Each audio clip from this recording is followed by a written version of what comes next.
こんばんは。どうもダリネコでございます。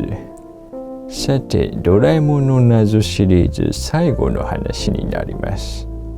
今回の謎はおそらくドラえもんのすべての話の中で、いえ、もしかすると漫画史上最高の謎かもしれません。ネットで検索すればドラえもんの謎について言及しているものはたくさん出てきますが、今回の謎について追求しているものはまだ見たことがございません。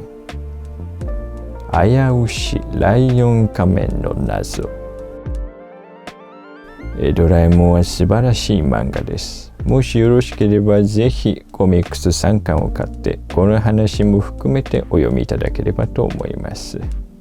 ふにゃくふにゃお先生の作品ライオン仮面に夢中ののび太とドラえもん。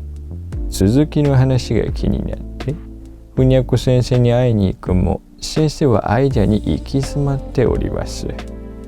仕方がないのでタイムマシンで来月号を読みに行きますが、ひょんなことからアイデアに行き詰まったふにゃこ先生を助けるためにドラえもんはその来月号を買って内容を教えてあげることになります。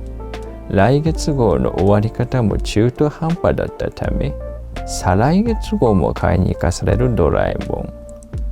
締め切りが間に合わないので、ふにゃこ先生は来月号を丸写ししようとしますが、怒涛の出版社たちからの圧に倒れてしまいます。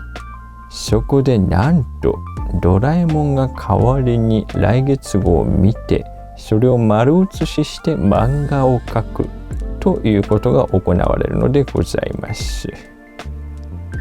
つまりここまで読むと来月号を書いたのはドラえもんだったということがわかります。ドラえもんは実は自分が書いた来月号を丸写ししていたのです。丸写ししたものが来月号になり、それをまた丸写しし、それがまた来月号になりと永遠に続いていくわけでございますが、さてここで実は大きな謎が生まれているのでございます。お気づきの方はいらっしゃいますでしょうか。では参ります。この来月号の内容を考えたのは誰なのかということです。漫画の写しをしたのはドラえもんです。つまり G ペンなどで一生懸命カキカキしたのはドラえもんだということになります。つまりペンで描くという点では来月号の漫画を描いたのはドラえもんになります。しかしこの来月号の漫画のストーリーを考えたのは誰なのでしょうか。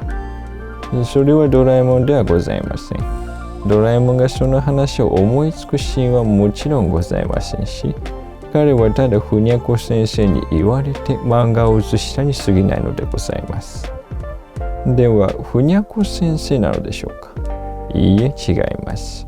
ふにゃこ先生はドラえもんが未来から持ってきた来月号の内容を読んだ後倒れてしまうのです。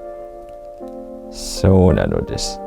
どこまで過去へ遡ってもこの漫画のストーリーを考えた人物というのはどこにも出てこないのです。